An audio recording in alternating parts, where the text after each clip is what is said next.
이제 우리 다 같이 일어나셔서 찬양 부르시면서 나아가겠습니다.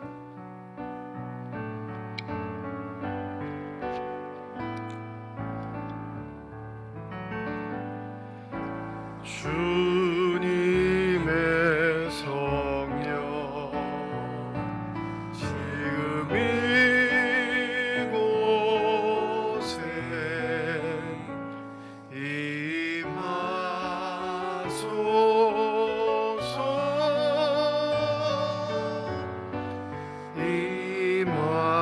임하소서.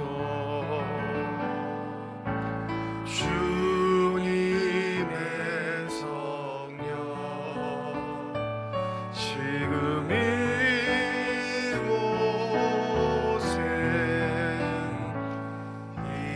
임하소서.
하나님은 영이시니 예배하는 자가 영과 진리로 예배할지니라.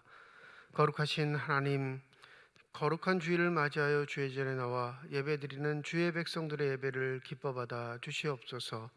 진실된 마음과 정직한 영으로 삼일체 하나님의 성호를 찬양하며 예배드릴 때 하나님이시여 영으로 임재하여 주시사 저희들 마음속에 평강을 더하여 주시옵소서. 감사드리며 우리 주 예수 그리스도의 이름으로 기도드립니다. 아멘. 경배 찬송 32장입니다.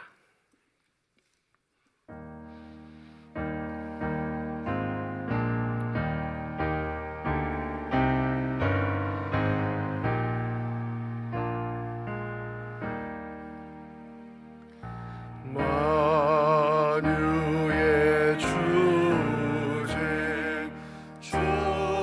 존귀하신 예수 사람이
성시교독 128번 사순절 5번째입니다.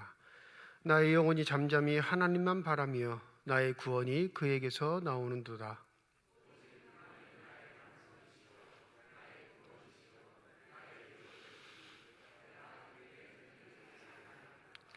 넘어지는 담과 흔들리는 울타리 같이 사람을 죽이려고 너희가 일제히 공격하기를 언제까지 하려느냐.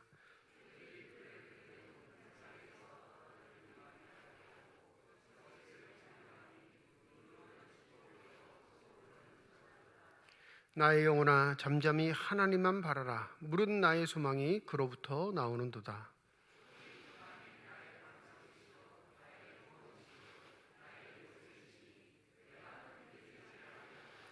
나의 구원과 영광이 하나님께 있으며 내 힘의 반석과 피난처도 하나님께 이도다.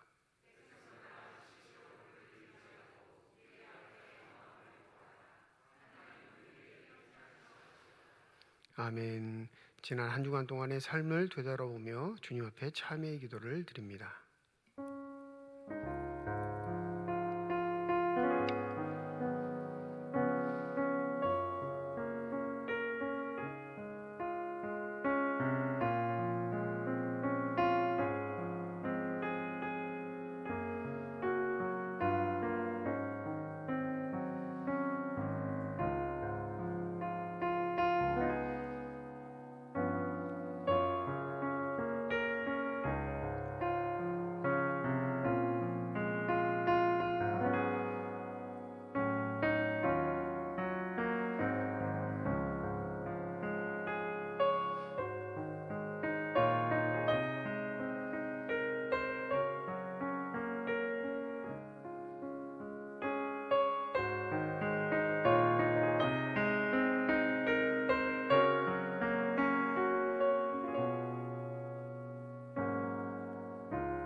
만일 우리가 우리 죄를 자백하면 그는 미쁘시고 의로우사 우리 죄를 사하시며 우리를 모든 불의에서 깨끗하게 하실 것이라. 아멘. 나는 전능하신 아버지 하나님 전지의 창조주를 믿습니다. 나는 그의 유일하신 아들 우리 주 예수 그리스도를 믿습니다. 그는 성령으로 잉태되어 동정녀 마리아에게서 나시고 본디오 빌라도에게 고난을 받아 십자가에 못 박혀 죽으시고 장사된 지 사흘 만에 죽은 자 가운데서 다시 살아나셨으며 하늘에 오르시어 전능하신 아버지 하나님 우편에 앉아 계시다가 거기로부터 살아있는 자와 죽은 자를 심판하러 오십니다. 나는 성령을 믿으며 거룩한 공교회와 성도의 교제와 죄를 용서받는 것과 몸의 부활과 영생을 믿습니다. 아멘. 자리에 앉으셔서 349장 찬양 드리겠습니다.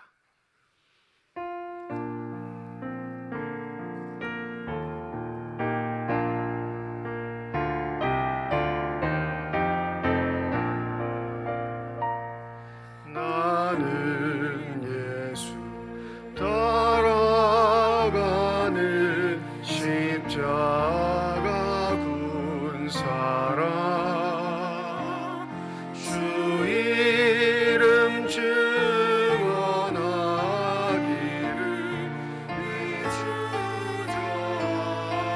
이주자이요 다른 군사 피 흘리며 나가서 싸울 때 나 혼자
나는 주의 군사에 충성을 맹세하여 내가 승리하기까지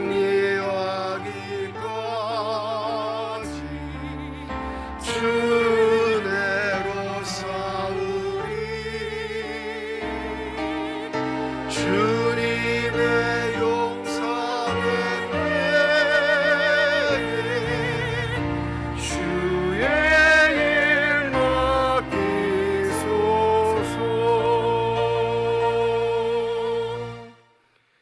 김문구 안수지사님 기도 인도해 주시겠습니다.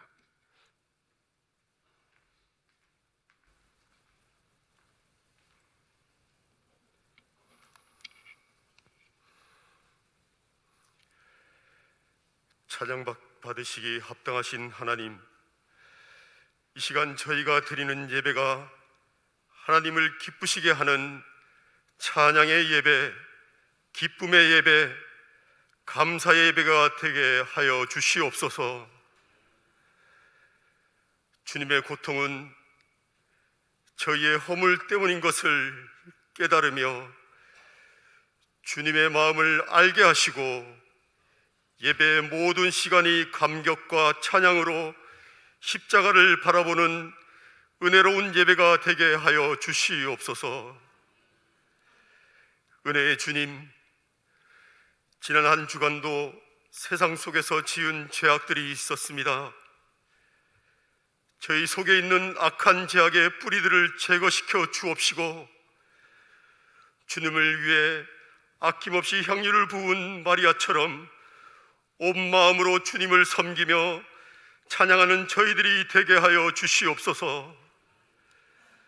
입술과 마음으로 다른 일을 정죄하고 이웃을 미워하지 않도록 저희들을 붙들어 주옵소서. 모든 믿음의 자녀들을 하나님의 거룩한 영으로 사로잡아 주시고 저희가 더욱더 주님께 가까이 갈 수 있도록 축복하여 주시옵소서. 주님의 피 묻은 십자가를 언제나 사랑하게 하시고 주님께서 지신 십자가를 대신 질 수 있는 믿음의 자녀가 되게 하옵소서. 저희가 믿음으로 의롭다 하심을 받았으니 우리 주 예수 그리스도로 말미암아 하나님과 화평을 나누자 라고 말씀하신 것처럼 이 환난 속에서 주님의 자녀들이 화평을 이루고 선한 영향력을 이루게 하옵소서.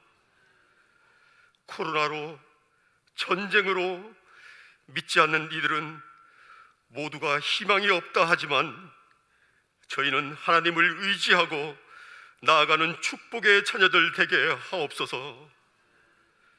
국내 코로나 감염으로 많은 사망자가 발생하고 있습니다. 아버지, 슬픔에 잠긴 가족들을 위로하여 주옵시고 하루속히 이 땅에서 코로나가 종식될 수 있도록 역사하여 주시옵소서. 또한 우크라이나 전쟁으로 많은 어려움에 처해 있습니다. 정의의 하나님, 이 전쟁을 종식시켜 주옵시고 지구상에서 나라와 나라가 서로 대적하는 일은 일어나지 않고 서로 협력하고 화평을 이룰 수 있도록 은혜 내려 주시옵소서. 축복의 주님, 이 땅에 주님의 핏값을 주고 사신 교회들을 축복하여 주시옵소서. 모든 교회가 외식하는 교회가 되지 말게 하시고 진정으로 주님의 이름을 높이고 죄악의 사슬을 풀어 생명과 자유를 주신 주님을 향해 찬양할 수 있는 교회가 되게 하여 주시옵소서.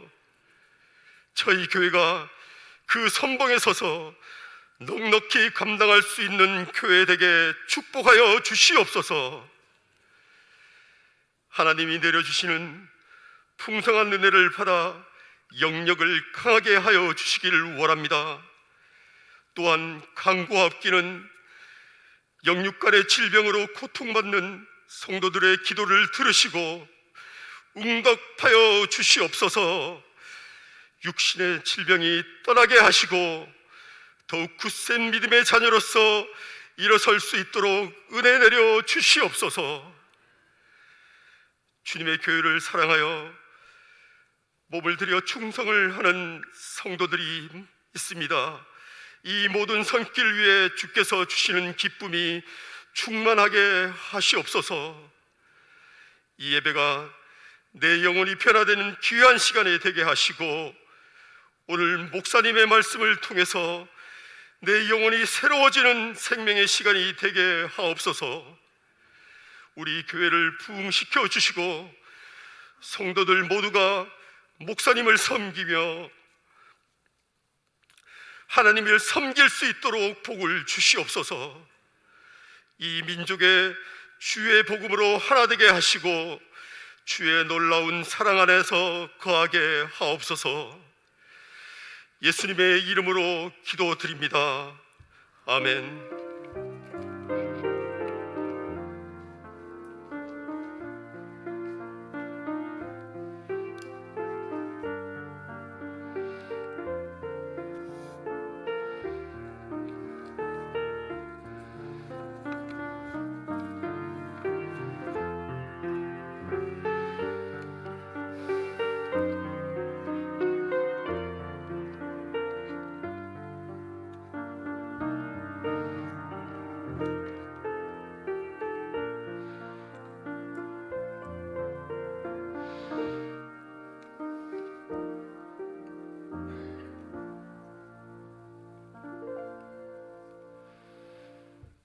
사순절 5번째 주일입니다. 우리에게 주신 하나님의 말씀은 신약성경 요한복음 12장 1절에서 8절까지의 말씀입니다.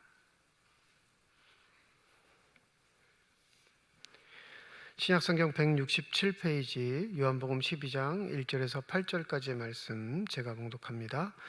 유월절 엿새 전에 예수께서 베다니에 이르시니 이곳은 예수께서 죽은 자 가운데서 살리신 나사로가 있는 곳이라. 거기서 예수를 위하여 잔치할새 마르다는 일하고 나사로는 예수와 함께 앉은 자 중에 있더라. 마리아는 지극히 비싼 향유 곧 순전한 나드 한 근을 가져다가 예수의 발에 붓고 자기 머리털로 그 발을 닦으니 향유 냄새가 집에 가득하더라. 제자 중 하나로서 예수를 잡아줄 가룟 유다가 말하되 이 향유를 어찌하여 300데나리온에 팔아 가난한 자들에게 주지 아니하였느냐 하니 이렇게 말하면 가난한 자들을 생각함이 아니요 그는 도둑이라 돈깨를 맞고 거기 넣는 것을 훔쳐가미로라.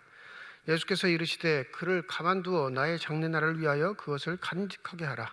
가난한 자들은 항상 너희와 함께 있거니와 나는 항상 있지 아니하리라 하시니라. 하나님께서 이 말씀을 통하여 우리에게 은혜 주시기를 원합니다. 이 시간 미난나잠에 나오셔서 찬양으로 하나님께 영광 돌리시겠습니다.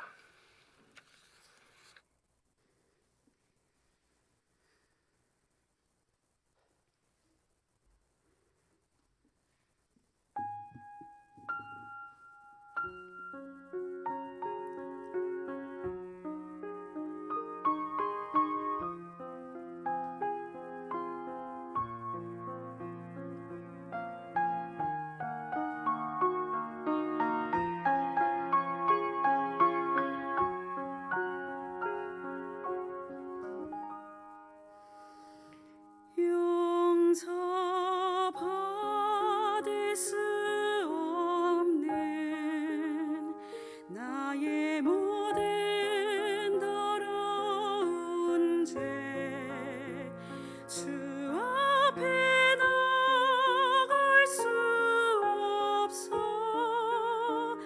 그저 울며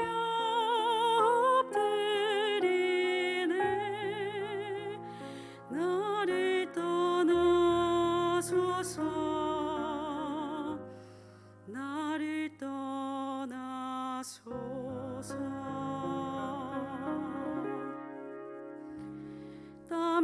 땀방울 핏방울로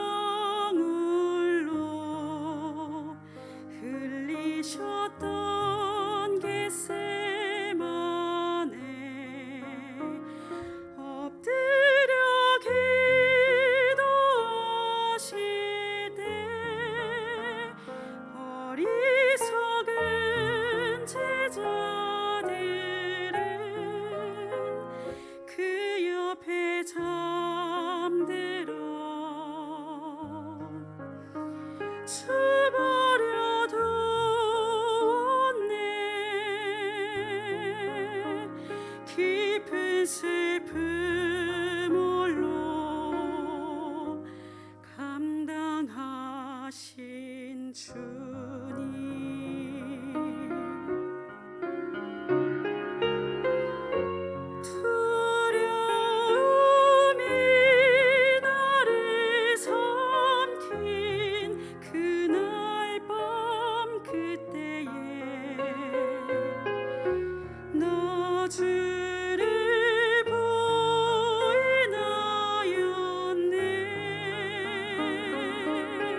내가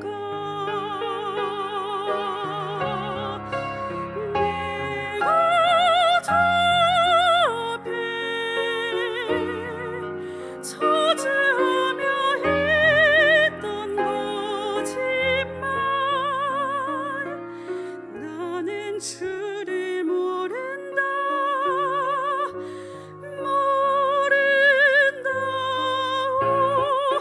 그러나 내가 주를 사랑하며 주께서 하시나이다 주는 그리스도 예수 살아계신 하나님의 아들이시니라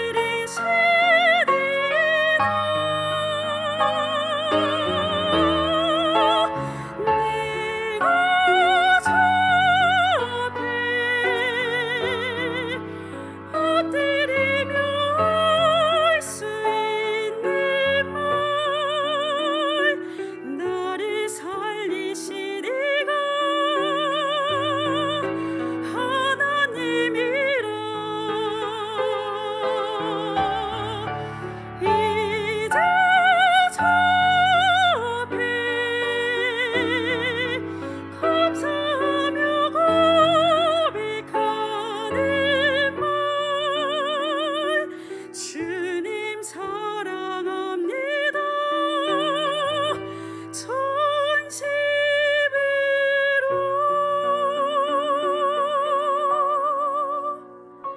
주님 사랑합니다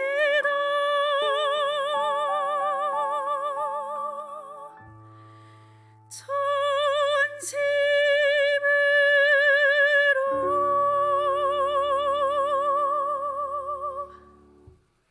아멘. 기도하겠습니다. 이 시간 우리들의 눈을 열어주시사 주 형상 바라보게 하여 주시옵시고 우리들의 귀를 열어주셔서 주 음성 듣게 하여 주시옵소서.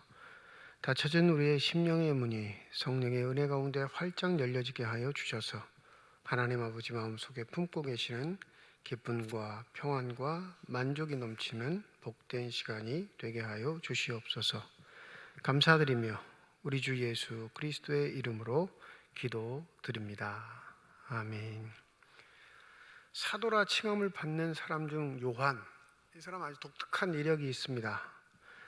예수의 제자들 중에 가장 앞선에 서 있는, 베드로와 함께 가장 앞선에 서 있는 그룹이었음에도 불구하고 실제적으로 예수가 승천하신 이후엔 가장 활동을 하지 않은 제자 중에 한 명입니다. 마리아를 부탁하셨던 예수의 명령을 받들어 마리아를 봉양하는 일에 최선을 다했을 것이다 라고 대부분의 학자들은 이야기를 하고 있는데, 그래서 실제적으로 요한의 활동들은 예수와 함께 다니던 그때보다 오히려 예수가 승천하신 이후에 더 미비했습니다. 생각해 보세요. 자신의 동기들, 예수와 함께 배우고 익힘에 있어서 앞장섰던 자기의 동기들은 다 열심히 전도하고 복음을 증거하고 자신의 목숨을 걸고 하나님의 나라를 위해 일하고 있는데 자신은 집에만 묵혀있다. 노인, 여인을 모시고 공양하는 것이 자신의 삶의 전부인 것처럼 그런 세월들을 보냈을 겁니다. 한탄이 끄지없겠죠. 그런데 놀랍게 하나님은 요한을 그렇게 두지 않으셨습니다. 요한을 통해 아주 큰 복은 바로 요한복음을 기록하게 하신 것과 성경의 가장 마지막 책인 요한계시록을 기록한 것에 있죠. 이 요한복음의 가장 독특한 점은 뭐냐면 공관복음서의 해석서 역할을 하고 있다라는 점입니다. 마태, 마가, 누가복음은 예수의 일대기를 자신들이 목양하고 있는 교회의 형편에 맞게 기록했다면 이 요한은 가장 뒤늦게 이 세 가지의 복음서의 내용도 다 알고 자신이 여태껏 지내었던 시절의 세월들에 관한 하나님의 은혜들을 체험하고 이 공관복음을 오히려 더 완벽하게 해석하는 방향으로 요한복음을 기록했다라는데 요한복음에 가장 큰 의의가 있을 겁니다. 오늘 본문 말씀은 사복음서에 모두 다 나오는 말씀입니다. 사복음서에 모두 다 나오는데 문제는 달라요. 사복음서하고 서로가 부딪히는 문제들이 존재해요. 공간보고서 마태, 마가, 누가에는 여인의 이름이 나오는 것도 있고 나오지 않는 것도 있고, 또 여인이 행했던 일들이 오늘 본문과는 상이하게 전혀 다른 배경에서 등장하는 경우도 있습니다. 아직도 해결하지 못하는 문제이긴 합니다. 이거 한 가지로 볼 거냐, 두 가지로 볼 거냐, 이거 가지고도 싸우고는 해요. 왜냐하면 한 번만 일이 있지는 않았을 것이다 얘기를 한다면 복음서끼리 부충돌한다라는 의견을 잠재울 수 있는데, 이게 기이한 일이거든요. 한 사람의 생애에 고귀한 향유, 아주 값비싼 향유를 붓는다, 이게 한 번 있을까 말까 한 일을 두 번 연속 일어난 일이다 라고 말하기는 좀 어려움이 있습니다. 오늘 요한복음을 통해서 그 독특한 해석들의 의미들, 또 궁극적으로 요한은 이 일을 통해 우리에게 뭘 이야기하고 싶은 건지를 다시 한번 깨닫고 하나님의 은혜를 체험할 수 있는 복된 시간이 되시기를 소원합니다. 가장 큰 문제점은 이 마태하고 마가는 향유를 예수의 머리에 부었다 기록하는데, 요한은 어디에 부었다 그래요? 발에 부었다 이렇게 얘기를 해요. 이게 가장 큰 차이점이에요. 이 일이 일어난 걸 요한은 1절에 이렇게 말합니다. 유월절 엿새 전에 예수께서 베다니에 가셔서 자기가 죽은 자 가운데 살리신 나사로가 있는 그 집에 가셔서 잔치 열 때 이 일이 벌어졌다라고 아주 구체적인 정황을 다 밝힙니다. 이 공간복음서 마태, 마가, 누가에는 이렇게 구체적인 정황 밝히지 않습니다. 물론 이유는 있어요. 이 공간복음서가 기록되어 있던 당시는 여전히 예수 그리스도를 믿는 자들을 박해하는, 아직 교회가 다 완전히 서지 않고 정착되지 않은 상황에 핍박의 상황이었으니까 누군가의 이름을 공개적으로 문서에 밝히는 건 굉장히 위험한 일입니다. 그죠? 왜냐하면 그 당사자가 해를 당할 수 있을 뿐만 아니라 그 당사자와 연관된 모든 사람들이 해를 당할 수 있기 때문에 아직 교회가 완전히 정착되지 않는 시기에 놀라운 일들, 귀한 일들이라 할지라도 그 일의 당사자들의 이름을 익명으로 하는 경우가 대부분이었습니다. 이 공간복음서는 그 당시의 그 시기를 그렇게 표현하고 있는데, 이미 요한 당시에는 1세대 사도들, 1세대 기독교인들이 죽고 2세대 사람들이 이제 활동하던 시기이기에 1세대 사람들 사이에 이루어졌던 일들을 더 정확하게 해석학적 기반으로 밝히고 있는 거죠. 그래서 오늘 본문에 보면 정확하게 이 일이 언제 일어났는지, 어디에서 일어났는지, 누구를 통해 일어났는지 정확하게 이름을 밝히고 있는 겁니다. 이 요한복음 11장 2절에 보면 이 마리아를 이렇게 먼저 표현하는 요한의 표현을 볼 수 있어요. 요한복음 11장 2절입니다. 마리아는 주님께 향유를 붓고 자기의 머리털로 주님의 발을 씻은 여자요, 병든 나사로는 그의 오라버니니라. 새 번역에는 이렇게 번역하고 있어요. 그러니까 이미 이 사건이 나오기 전에 11장의 요한은 이 마리아 하면 뭐가 떠오르는 거예요? 예수의 발에 향유를 부은 여인.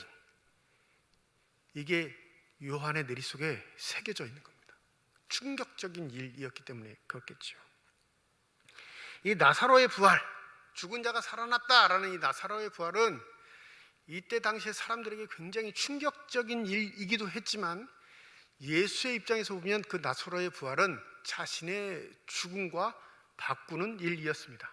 왜 그러냐면 나사로가 살아났다라는 이 이야기 때문에 유대 종교자들이 굉장히 곤욕을 치르고 있었기 때문에 이 나사로의 부활을 기점으로 예수를 죽이고자 하는 그런 합세들이 더욱더 강력해졌습니다. 오늘 잔치는 바로 이 나사로를 다시 살려주신 예수를 위한 잔치라 이렇게 기록하고 있죠. 순전히 잔치의 주인이 누구냐면 예수님이신 거예요. 형제 자매들 입장에서 보면 이미 죽은 자였는데 더 이상 그의 얼굴을 보지 못할 뿐만 아니라 가문을 잃을 수 있는 아들이 사라진 아주 혹독한 일이었는데, 그 오라비를 살려주신 당사자 예수 그리스도에게 접대한다는 건 이건 보통 평범한 일일 겁니다. 그러니까 누구든지 이거는 할 수 있는 일인 거예요. 그런데 이 잔치가 충격적인 건 3절 말씀 때문에 그렇습니다. 마리아는 지극히 비싼 향유 곧 순전한 나드 한 근을 가져다가 예수의 발에 붓고 자기의 머리털로 그 발을 닦으니 향유 냄새가 집에 가득하더라. 이 순전한 나드 한근, 이렇게 아주 정확하게 요한이 기록하고 있는데, 이 순전하다라는 말은 나중에 바울 서신에서 뭘 나타낼 때 쓰이는 말이냐면 믿음이 있다, 신실하다, 하나님을 한결같이 사랑한다라는 말과 동의어입니다. 그러니까 이 나드는 그 어떠한 이물질도 포함되지 않은 아주 고귀하고 값어치 있는 향유라는 것을 강조하고 있는 거죠. 찾아봤어요. 나드가 뭔지 찾아봤는데도 잘 모르겠어요. 설명은 해드릴 수 있는데 뭐 눈으로 본 적도 없고 냄새를 맡아본 적도 없고 손 만져본 적도 없으니까. 대신 이 주석서들에서는 뭐라고 말하냐면 인도에서부터 수입되던 고급 향유인데, 이게 향유인데 이렇게 값비싼 향유를 가지고 있는 자는 무슨 의미냐면 이것을 누군가에게, 고귀한 자에게 선물을 하기 위하여 준비된 향유다라고 이렇게 해석하는 학자들도 있더라고요. 그러니까 자기 자신이 쓰기 위해서 값어치 있는 향유를 준비한 게 아니라 이 선물용으로 준비하고 있었던 거다, 이렇게 이야기를 합니다. 이 양도 엄청나요. 한근이라고 하면 통상 사용하는 양은 아닙니다.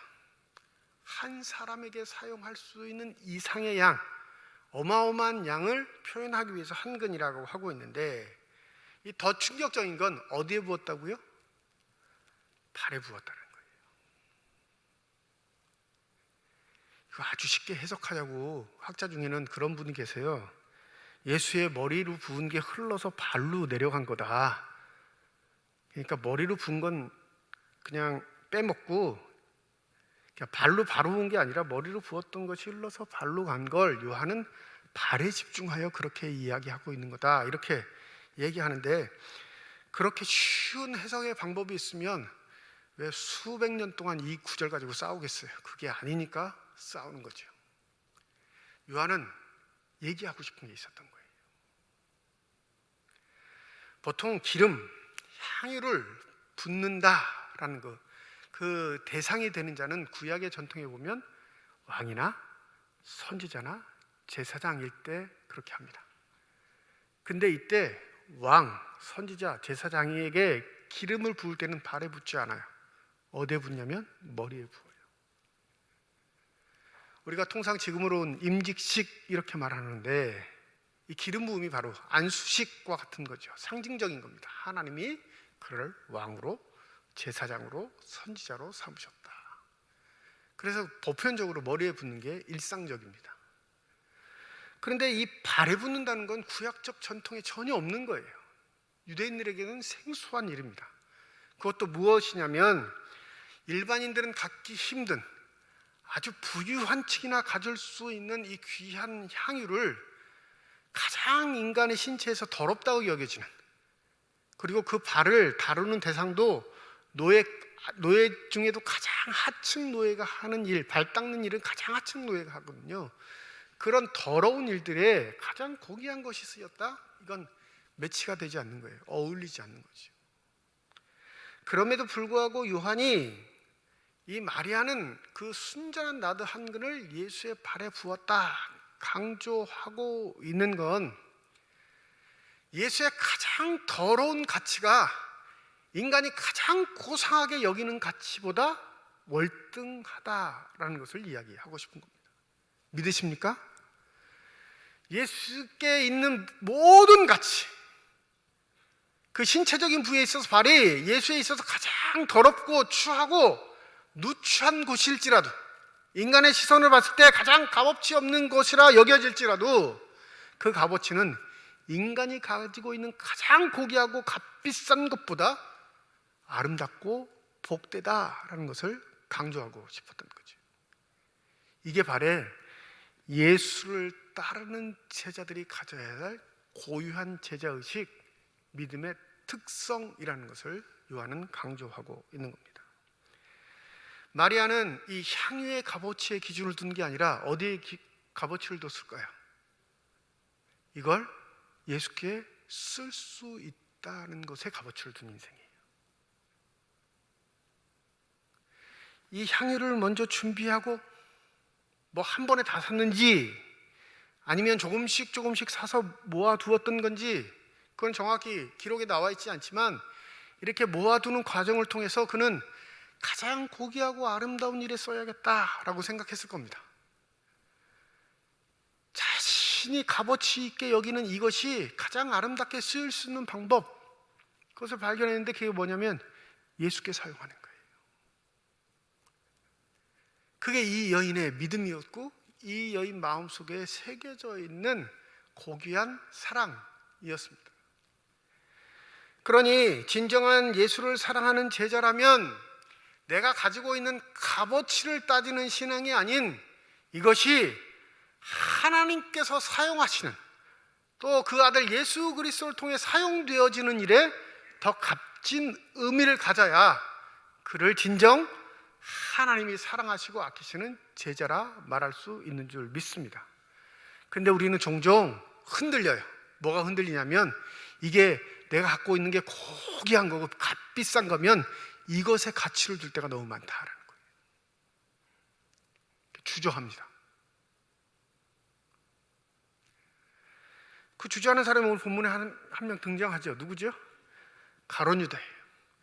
그 누구도 이 향유의 가치가 얼마인지를 얘기하지 않았습니다. 그런데 가룟 유다는 그 향유를 보자마자 계산할 수 있을 정도로 대단히 머리가 잘 돌아가는 사람이고 경제적인 관념이 투철한 사람이에요. 오늘 본문 보시죠.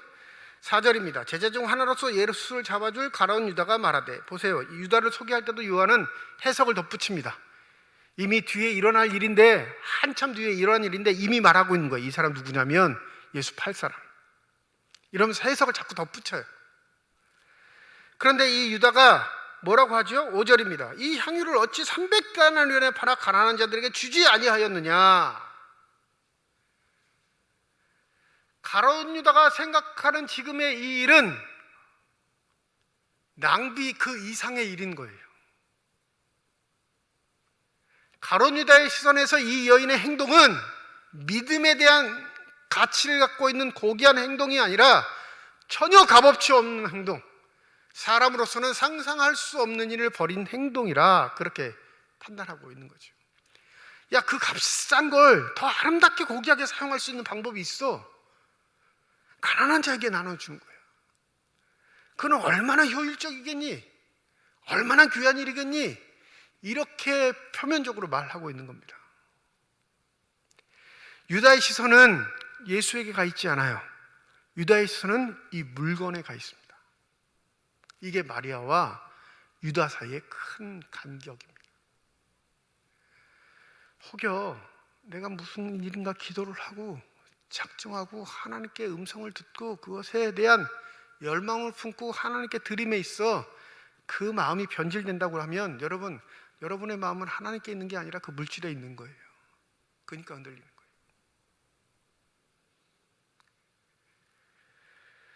요즘 알지 못하는 번호 전화를 많이 받습니다. 원래 일치 안 받아요.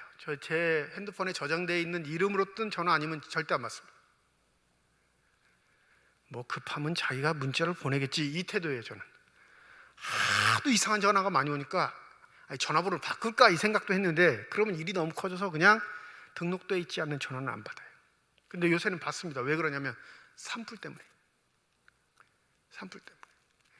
아주 공교롭게도 하나님이 저를 사랑하셔서 그런지 미워하셔서 그런지 모르지만 기독교연합회 회장 되고 또 노회에서 이 사회봉사를 하는, 특별히 이런 산불이나 태풍이 났을 때, 재난이 일어났을 때 일하는 부서예요. 거기 입원되니까 양쪽에서 전화가 오는 거예요. 삼척시 기독교연합회 회장님이십니까? 이러고 전화 오고. 그러니까 전화를 안 받을 수가 없는 거예요. 안 받으면 혹여라도 도움을 줄 사람들이 끊어질까 봐 일단 받아요. 근데 다 받으면 돈 얘기예요. 돈 얘기.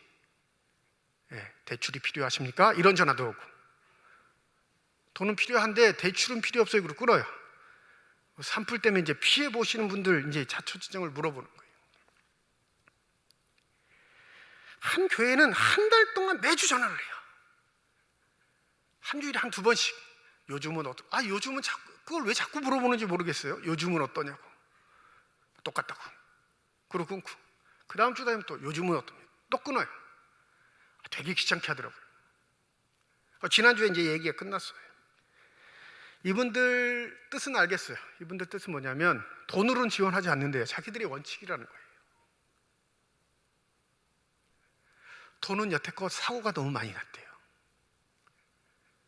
성도들의 헌금을 걷어서 전달하는데 귀하게 아름답게 쓰여야 하는데 이게 어느 순간에 모르게 중간에 배달 사고를 일으키는 사람들이 등장한 거죠. 여러분, 돈 있는 곳에 사람도 들끓어요. 우리가 굳건한 마음을 갖지 않으면, 하나님을 신실하게 사랑하는 마음으로 우리의 삶을 재단하지 않으면 그 돈이 나를 언제든지 잡아먹을 수 있습니다. 여러분, 장담하지 마세요. 그런 일을 안 당해서 여태껏 안 일어날 수도 있는 거예요. 그러니까 이 교회는 철두철미해요. 전달하면 누구한테 전달했는지 증거도 다 내야 되고, 그러니까 이 재해가 됐을 때는 물품을 준다는 거예요. 자기들이 사서 보내는 것도 아니고 필요한 게 있으면 거기서 주문하고 자기네가 결제를 대신해 준다는 거예요. 그렇죠. 저는 전화 받는 첫날부터 필요한 건 돈입니다. 물건 필요 없어요. 그랬어요. 물건은 넘쳐요. 둘 데도 없어요. 그리고 지금 주는 물건은 앞으로 들어갈 집에 갖고 갈 수도 없으니까 굳이 필요가 없습니다. 그러니까 한 달 동안 실경이라는 거예요. 한 달 동안. 결국은 돈으로 받아냈어요. 잘했죠.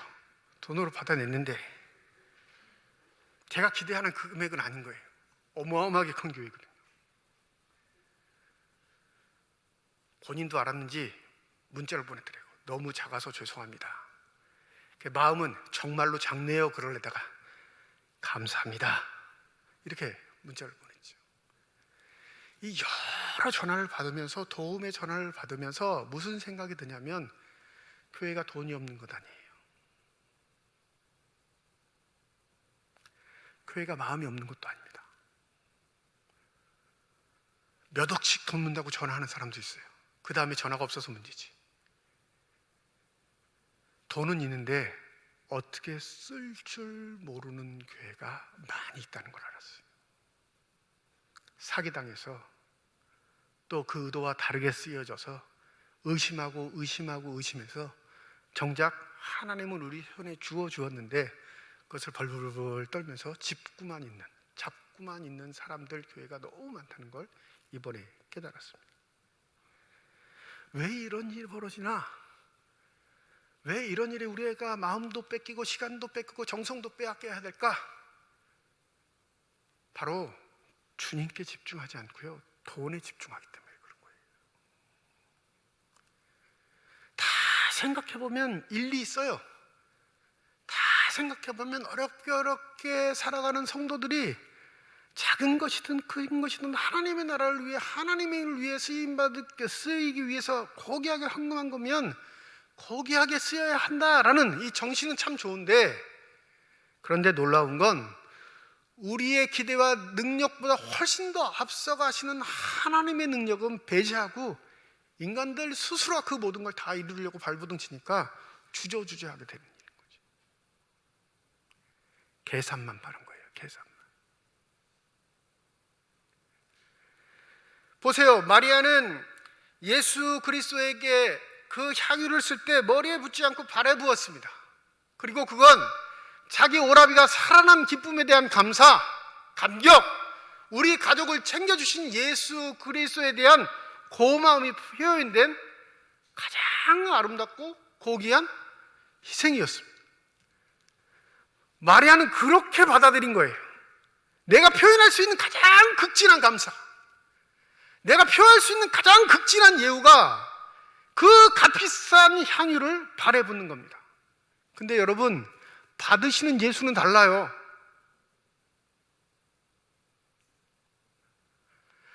받으시는 예수가 뭐라고 하시죠? 7절입니다. 우리 7절은 다 함께 읽도록 하겠습니다. 시작. 예수께서 이르시되 그를 가만두어 나의 장래할 날을 위하여 그것을 간직하게 하라. 예수는 엉뚱한 말을 하세요. 자기가 죽는 날을 위해 이 일이 벌어진 거야, 이렇게 얘기하시는 거예요. 준 사람하고 받은 사람하고 그 의미가 같아요? 달라요? 다릅니다. 여기에 신앙의 묘미가 있는 거예요. 우리가 아무리 하나님의 것을 아름답게 복되게 정성껏 사용해야 한다라고 머리를 굴리고 계획을 짜도 하나님의 받으심은 다른 의미일 수 있다는 사실이에요. 우리가 드리는 의미가 더 완벽할까요? 받으시는 분의 의미가 완벽할까요? 받으시는 분의 의미가 완벽해요.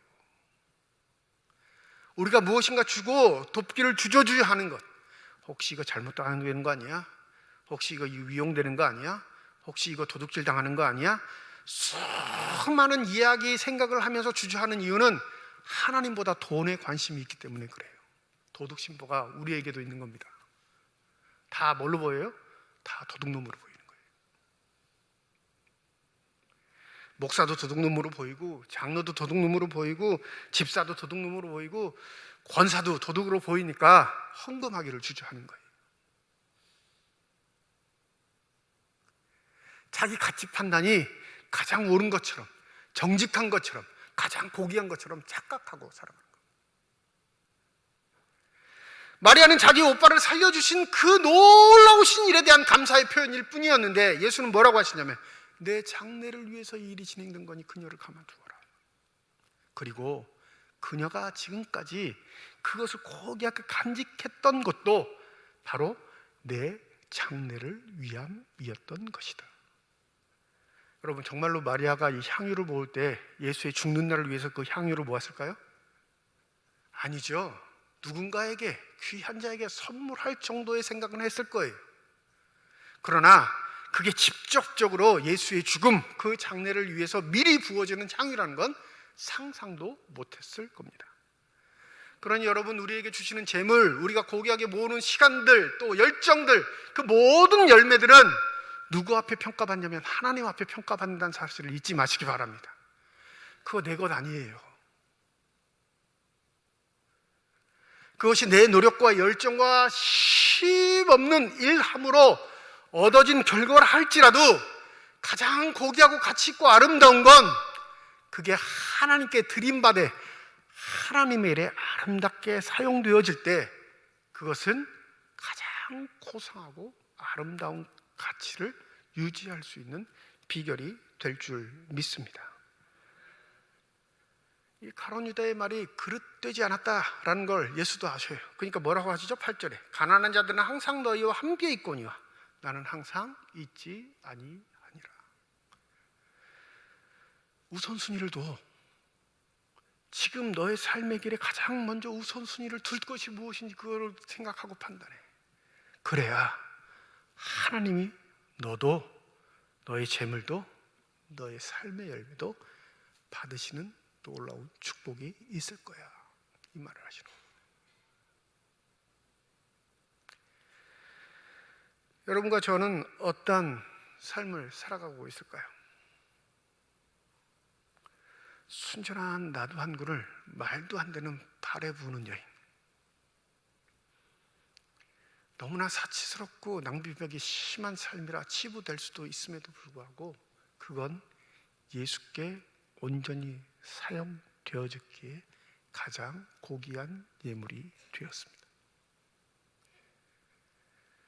그러나 그 가치 판단의 기준을 예수께 두지 않고 돈에 두는 자, 가룟 유다, 돈에 마음이 쏠린 자, 늘 언제나 경제적인 관념이 앞서 평등하게 그것을 나눠줄 수도 있고 때로는 도둑심보로 자기의 주머니도 넣을 수 있는, 자신에게 큰 힘이 발휘될 수 있는 재력에 마음을 쏠린 자는 예수보단 그 재물에, 돈에, 예물에 관심이 있는 사람들입니다. 주님을 사랑한다 하면서도 말뿐이고 삶의 자리에서는 늘 언제나 좋은 것은 자기가 갖기를 선호하고 하나님께는 차선책을 드리는 사람들이 너무나 많습니다. 제가 언제 한번 말씀드린 적이 있는 것 같은데 교육전도사 때 부흥회 직전에 그 찬양 인도하는 일들을 했었어요. 교육전도사들은 다 거쳐요. 그 찬양 인도할 때. 근데 찬양에 너무 많이 은혜를 받으신 분이 나가면서, 부흥회가 끝났어요. 나가면서 저한테 하신 말씀이 있어요. 전도사님, 내가 오늘 큰 실수를 했어요. 무슨 실수를 하셨는데요? 내가 오늘 부흥에 오기 전에 지갑을 정리하고 왔는데 참 잘못한 것 같아요. 처음에 못 알아들었어요. 무슨 소리인지. 지갑을 정리하고 와? 지갑 정리할 게 뭐가 있어? 알고 보니까 돈을 빼갖고 온 거예요. 지갑에 돈이 많았는데 부흥에 오기 전에 지갑에서 돈을 뺀 후 적당한 서준의 돈만 지갑에 넣고 온 거예요. 이유가 뭘까요? 은혜 받으면 다 낼까 봐. 뜻하지 않은 은혜를 받으면 지갑에 있는 돈을 다 꺼내서 헌금할까 봐 이미 준비하고 온 거예요. 무슨 준비를 하고요? 계산을 하고 온 거예요. 적당한 선에서 내야지.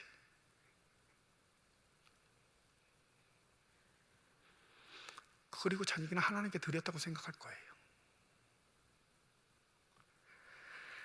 가장 고상한 것을 기쁜 마음으로 드린 마리아의 의도와 예수가 그 의도를 받아들이는 해석은 전혀 달랐습니다. 그러면 우리가 적당선에서 드린 것도 최선이라 드렸다 생각한다면 하나님 그걸 뭐라 판단하실까요?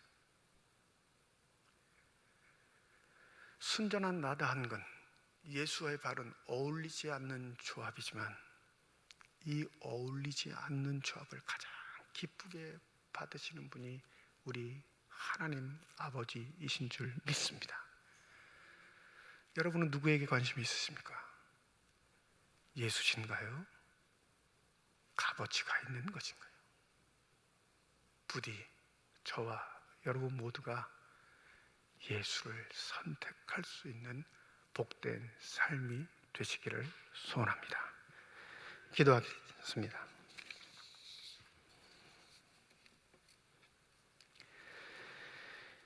예수는 그 고귀하신 생명을 경건하지 않은 자, 죄인 된 자를 위해 들이셨습니다. 절대 바꿀 수 없는 가치인데 자신의 육신을 값어치 없는 것과 바꾸셔서 그 값어치 없는 자들을 가장 존귀한 자로 세워주셨습니다.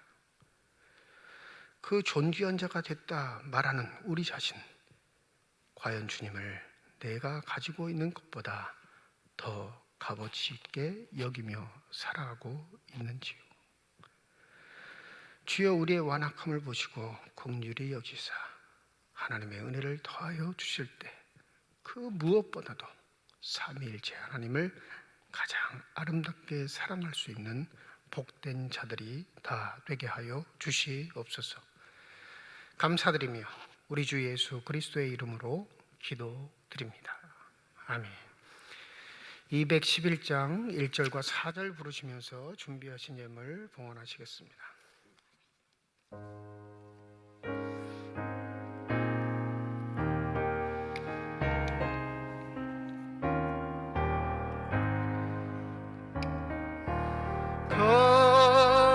값비싼 향유를 주께 드리 막달라 마리아 본받아서 향기로운 산재물 주님께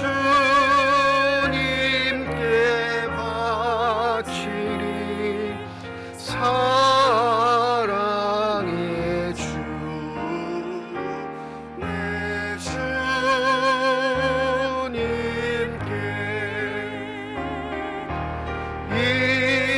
인생을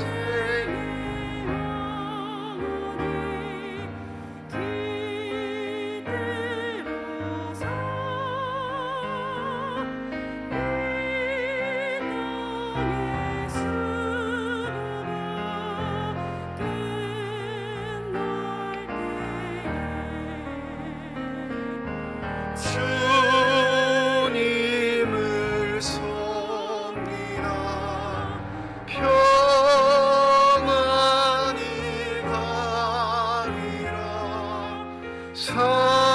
사랑의 주 내 주님께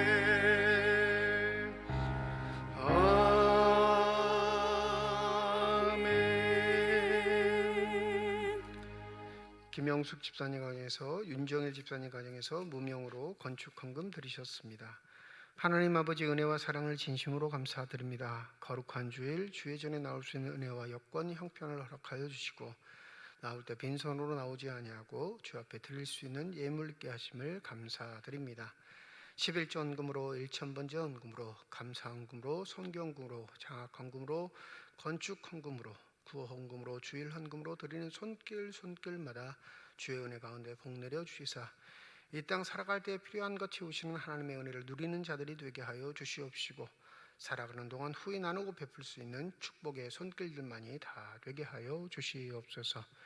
이 예물이 쓰여지는 것 하나님의 사랑이 널리 증거되게 하여 주시옵시고 하나님의 이름으로 심겨지게 될 때 30배, 60배, 100배의 결실을 통하여 여전히 우리를 통해 일하고 계시는 하나님의 능력과 권세가 나타나는 거룩한 예물이 되게 하여 주시옵소서. 예물을 드릴 때 기도의 제목을 담아 드리는 손길과 과정을 쓰을 주께서 하십니다. 우리의 기도에 응답하시는 하나님, 때를 따라 돕는 은혜로 함께 하겠다 약속하셨사오니 우리가 부르짖을 때 응답하여 주시옵시고 우리가 고난하고 힘들 때 찾아와 어루만져 주시사 하나님의 능력의 손길 체험케 하여 주시옵시며 어떠한 상황에서도 절망하거나 포기하지 않고 믿음 가운데 든든히 서갈 수 있는 복된 삶들이 다 되게 하여 주시옵소서. 특별히 주의 교회를 위해 하나님의 나라를 위해 수고하고 애쓰는 많은 일꾼들이 있습니다. 보이는 곳에서 보이지 않는 곳에서 수고하는 저들의 헌신과 열심을 주께 사오시오니 성령의 은혜를 더하여 주시사 겸손하게 하여 주시옵시고 한결같은 마음으로 주를 사랑하며 섬길 수 있는 복된 삶들이 다 되게 하여 주시옵소서. 오늘 찬양을 통해 영광을 돌린 미란다 자매 기억하여 주시고 성대를 지켜 보호하여 주실 뿐만 아니라 믿음의 풍성한 은혜 더하여 주셔서 사는 동안 주를 깊이 사랑하게 하시고 많은 사람들을 주께 되돌이킬 수 있는 복된 삶이 되게 하여 주시옵소서. 병상에 누워있는 환우들이 많습니다. 또 코로나 확진으로 인해 어려움을 겪고 있는 환우들도 있음을 주께서 아시오니 주여 능력의 손길, 치유의 손길 내미시사 안수하여 주실 때 저들의 질병과 고통들이 깨끗이 치유함 받게 하여 주시옵시고 하루속히 정성적인 삶을 회복하여 하나님께 영광과 기쁨을 돌릴 수 있는 복된 삶들이 되게 하여 주시옵소서. 전쟁으로 인하여, 산불로 인하여, 코로나로 인하여 어렵고 힘든 우리들의 삶의 형편에 있어서도 우리가 손을 내밀어 돕기를 소원하여 구호 헌금을 하오니 주여 우리들의 마음을 받아 주시옵시고 어려움에 처한 모든 이웃들이 힘을 얻고 용기를 얻고 일상으로 돌아올 수 있는 놀라운 은혜와 축복이 넘치게 하여 주시옵소서. 모든 것 감사드리며 우리 주 예수 그리스도의 이름으로 기도드립니다. 아멘. 우리 함께 인사하겠습니다. 하나님의 축복이 여러분과 함께. 네, 감사합니다. 옆에 분과 우리 손 흔들면서 인사하시죠. 하나님의 축복이 옆에 계신 분과 함께. 네, 감사합니다. 다음 주일 종려 주일로 지키고요. 1부, 2부 예배로 모이겠습니다. 또 다음 주일 1부, 2부 예배 시에는 성찬 예식이 있습니다. 우리 세례교인 이상 성찬 예식에 참석하실 수 있고 특별히 성찬식이 예고가 되면 한 주간 동안은 또 기도하시고 마음속으로 준비하시기를 부탁드립니다. 한 가지 양해 말씀을 드리는 건 이 성찬 예식 할 때 지난번처럼 일회용으로 사용한다라는 걸 좀 양해해 주시면 좋겠어요. 지난번에 해보니까 집 내자고 꼭 같이 드시겠습니다 하는데 먼저 까서 드시는 분이 자꾸 계시던데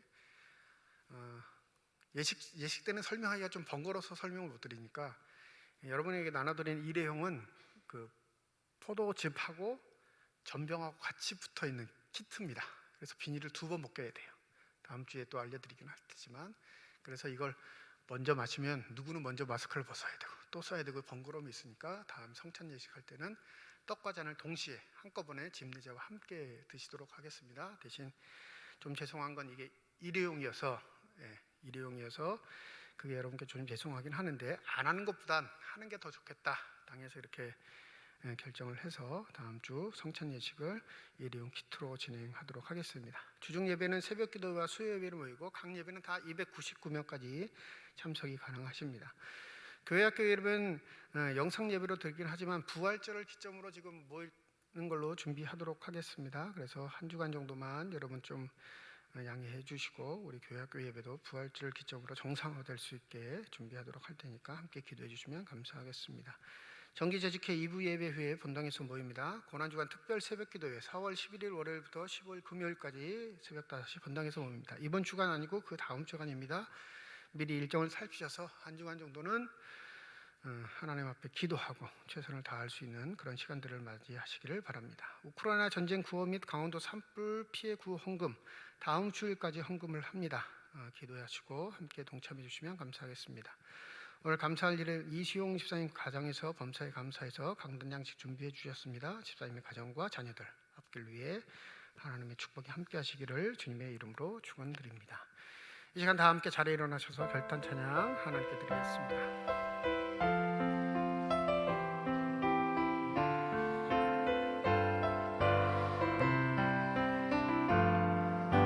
주님 다시 오실 때까지 나는 이 길을 가리라. 좁은 문 좁은 길 나의 십자가 지고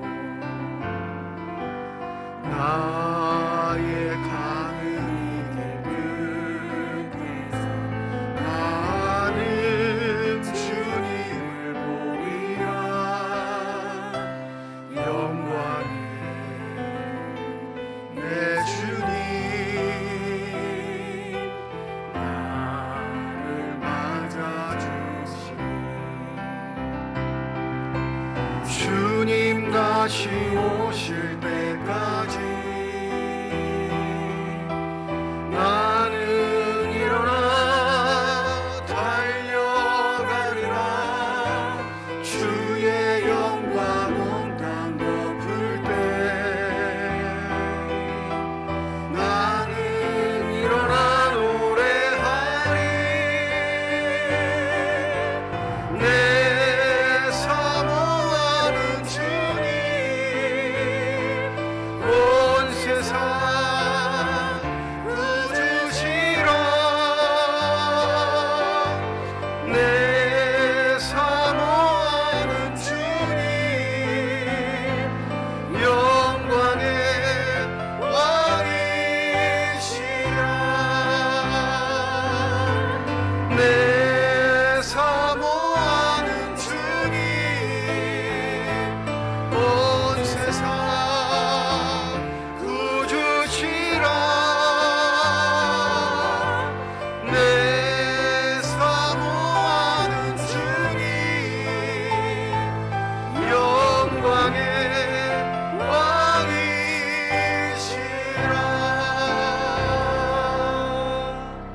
왕이시라. 이제는 우리 주 예수 그리스도의 은혜와 하나님의 사랑과 성령의 교통하시고 내주하시고 역사하시고 충만하심이 하나님의 부르심을 받들어 순전한 하나님의 자녀로 살아가기를 소원하는 주님의 거룩한 자녀들 이들의 가정과 일터와 앞길 위에 이제로부터 영원토록 함께 하시기를 간절히 축원하옵나이다. 아멘.